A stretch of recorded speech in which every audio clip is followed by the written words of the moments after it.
Look, long gone are the days where you could actually just go to a grocery store and let the grocery store decide for you what you're going to eat for dinner. Just perusing the aisles. Oh, this is on clearance. This looks yummy. We'll have this on Tuesday, this on Thursday. No, now that you have kids, now that you're a mom, maybe you're trying to save money, it requires a little bit more of a game plan. So here are 5 things that I do to help make my grocery shopping trips about once a week or once every 2 weeks, help make them way more manageable and much less stressful. So my first one is planning ahead. Obviously, you're going to need your meal plan. You're going to need your items that you want to purchase, and not just like things that you think you might need, but everything that you need for the week, your cat litter, your coffee, your everything that you're going to need. You need to plan ahead, but not only with your meals and your food, but you also need to plan ahead with your children. Is this going to be before their naps? Is this going to need a snack before you walk in the door? Maybe they need to go to a playground to run out some energy. Know your littles. Know what you need to do before you walk into the store. That way, you're going into the store, you already have your game plan, and it's just going through the motions at this time. You don't need a lot of thought when it comes to the items that you're going to be purchasing, because you need that patience and you need those decisions for when something inevitably happens. When your toddler decides to jump and run down the hallway, you can use that brain power that you saved by doing the meal plan earlier. You can use that on basically coaching your kid or helping them understand, like, this is how we act in a public space. So my biggest thing is I plan ahead. I really want to plan ahead at least a day before, if not 2 days before, so that I'm not doing it the morning of and already my brain is just fried by the time we get to the store. So make sure that you have the patience, you're ready to go. This is probably the only thing that you're going to have planned for the day other than going home and unpacking everything and starting dinner. I would not recommend attaching it to a day that you're also doing doctor's appointments or you're also doing a play date, unless the play date is before the shopping trip and you kind of have managed it in. But I would not recommend you doing that much more other than your grocery shopping, maybe going to the bank and depositing a check, but I wouldn't recommend everything else. So number 1 is planning ahead. Number 2 is be willing to be inconvenienced for the sake of future trips. This is where your patience comes in hand. So for example, I have a 4-year-old and he's very, very energetic. There's been quite a few times where we walked out of the store. So one point I thought, you know what, I can be inconvenienced in this one little time because I know that I can maybe come back tomorrow, or I can just spend 6 extra minutes chatting with my child. So for example, we walked into Aldi. My kids needed to use the restroom already. We're in the middle of potty training, so we all go to the restroom.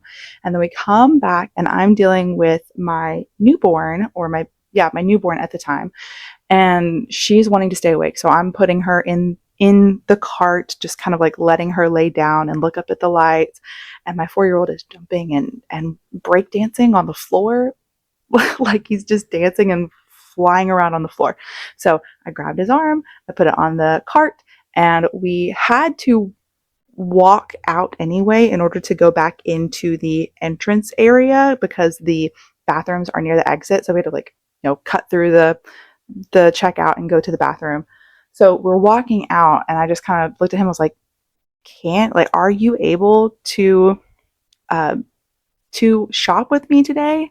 Like, is this gonna work today? So we, instead of walking straight back into the store, we went over to the side, we stood at the wall, we still have the cart, the baby's still in the cart, the other toddler is in the seat of the cart, and we just kind of had this conversation where I'm looking into his eyes directly, giving him my undivided attention. Can you work with me today? Can you help me getting the items? Can you not jump all over the floors? Like, we don't touch the floors with our hands in public spaces either. So that is like a conversation we had, and then we were able to go about our shopping trip. We've had other instances where I walked out of the library and he was acting up like crazy in the library.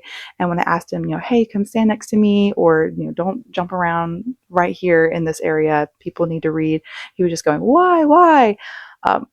So we walked out of the library and I saw that there was a pair of benches, like there was a whole picnic area. Nobody was around. So I said, okay, come over here. And we all sat down at the picnic area. We're removing the kids from the situation, from the normal, and having this conversation and taking 5 minutes, 10 minutes max to have this conversation one-on-one, looking into their eyes. And sometimes it doesn't work, but a lot of times it does help. So being inconvenienced for the sake of future trips. There's other times where when you have that patience, it's a lot easier because the kids are going to see things. They're going to, hey, can we buy this? Can we eat these snacks? Can we do this now? And there's just 1,000 questions. This is going to be the part where you need your patience and where you need the decisions, because sometimes you might want to say yes, but other times it's a lot easier to just be like, no, oh, why can't we have it? And my answer is it's not on the list, or it's not on the grocery list.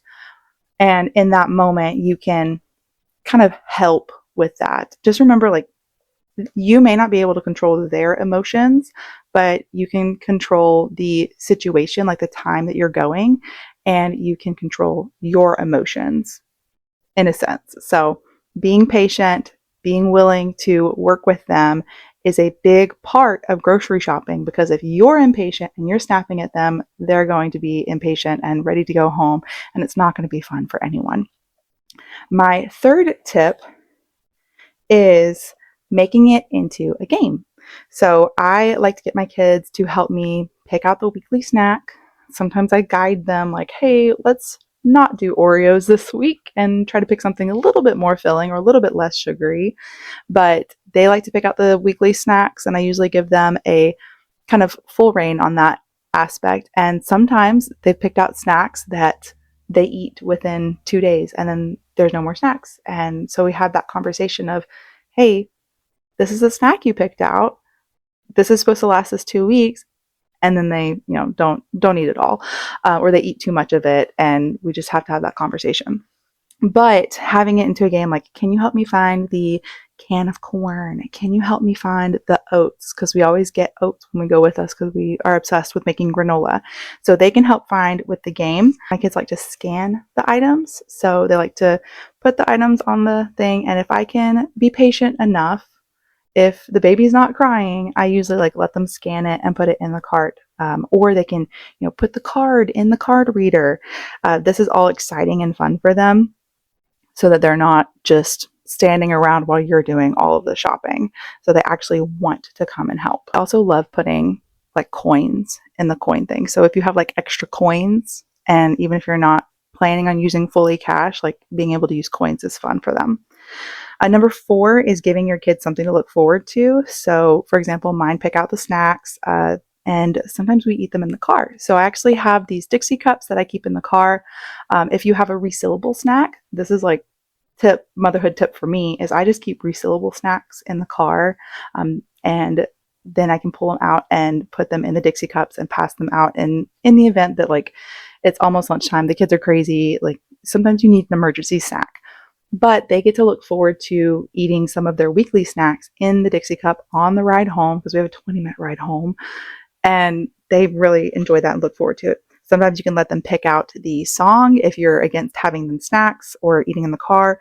Maybe they get to go to the library afterward, or you're going to let them pick out a special breakfast for the next day.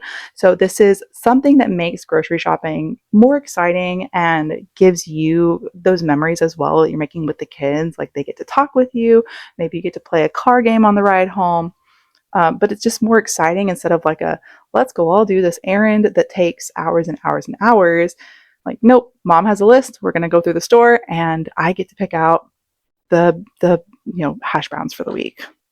My last tip is having a game plan for when you get home, because yes, you're doing all this stuff. You had your game plan when you went in, you had you're doing all the things, but now you're home. Depending on when you went out, for me, we come home and it's lunchtime and it's nap time. And if I don't have lunch thought of in my brain before getting home, then it's going to be difficult. So for example, today, the only leftovers we had was a messy, soup that had tomato in it, and it was not going to be good if I heated it up and gave it to the kids.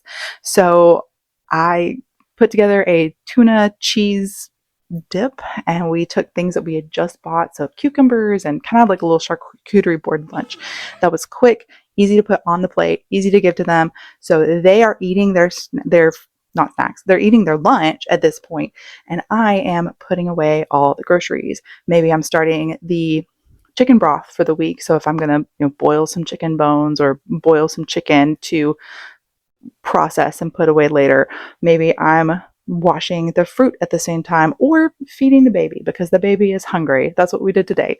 But having a game plan when you come home, so it's not just like chaos and you're like still trying to get everything out of the car. It's like, nope, kids get food, baby gets fed, everyone gets down for a nap, and then we process the chicken, and then we're great. I can go take a nap too.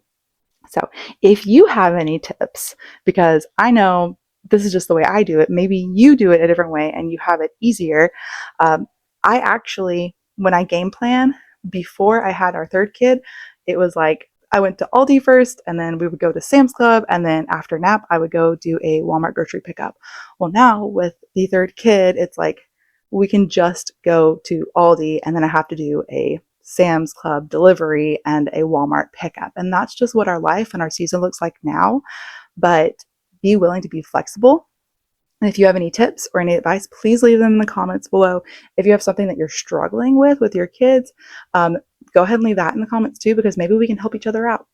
We're all trying to live this better life in motherhood. So if you're curious and you want to watch more of this type of stuff, please feel free to give me a follow, and y'all just have a good week. Good luck grocery shopping.